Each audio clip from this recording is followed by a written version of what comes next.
నీళ్లు నిండితే నేను ముఖ్యమంత్రి ఉండొచ్చి బస్తీలలో తిరిగిన అమీర్పేట చౌరస్తాలో నిలబడి ఎందుకు ఈ ప్రాంతం మునిగిపోతుంది, కృష్ణకాంత్ పార్కు నుంచి యూసుఫ్ గూడ, వెంగళరావు నగర్, సోమాజిగూడ, అమీర్పేట ప్రాంతంలో పేదోళ్ళు సంపాదించుకున్న ఇండ్లు నీళ్లలో మునుగుతుంటే ముఖ్యమంత్రిగా నేను వచ్చి ఆ సమస్యకు పరిష్కారం చూపించాలని రోడ్లు వలగొట్టించి మీ ఇండ్లకు నీళ్లు రాకుండా సాఫీగా నీళ్లు పోయేటట్టు చేసిపోయినా.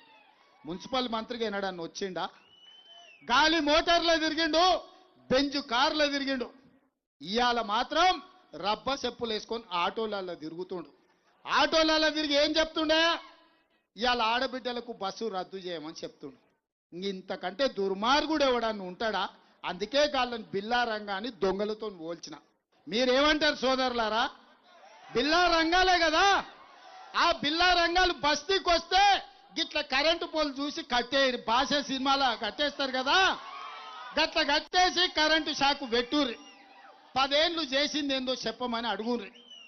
2 సార్లు ముఖ్యమంత్రి మున్సిపల్ మంత్రికి అవకాశం ఇస్తే మా బస్తీలకు ఏం చేసినామని లెక్క అడుగురు. ఇవాళ కంటోన్మెంట్లో ఉప ఎన్నికలు వస్తే శ్రీ గణేష్ను గెలిపిస్తే 4,000 కోట్ల రూపాయలు మంజూరు చేసి 30 ఏళ్ల నుంచి తీరని సమస్యల్ని ఆర్మీ వాళ్ళతో మాట్లాడి భూమి తీసుకొని ఇవాళ ఎలివేటెడ్ కారిడార్లు కట్టిస్తున్నాం. అక్కడ ఆర్మీ ల్యాండ్లో కట్టుకున్న పేదోళ్ళకి ఇవాళ పట్టాలు ఎన్నిక ప్రయత్నం చేస్తున్నాం. ఈ 20 నెలల్లో నేను ముఖ్యమంత్రి అయిన తర్వాత మీరు ఎన్నుకున్న నాటి ఈ జూబ్లీహిల్స్ ఎమ్మెల్యే ఒక్కనాడైనా ఒక్క కాగితం ఇచ్చిండా?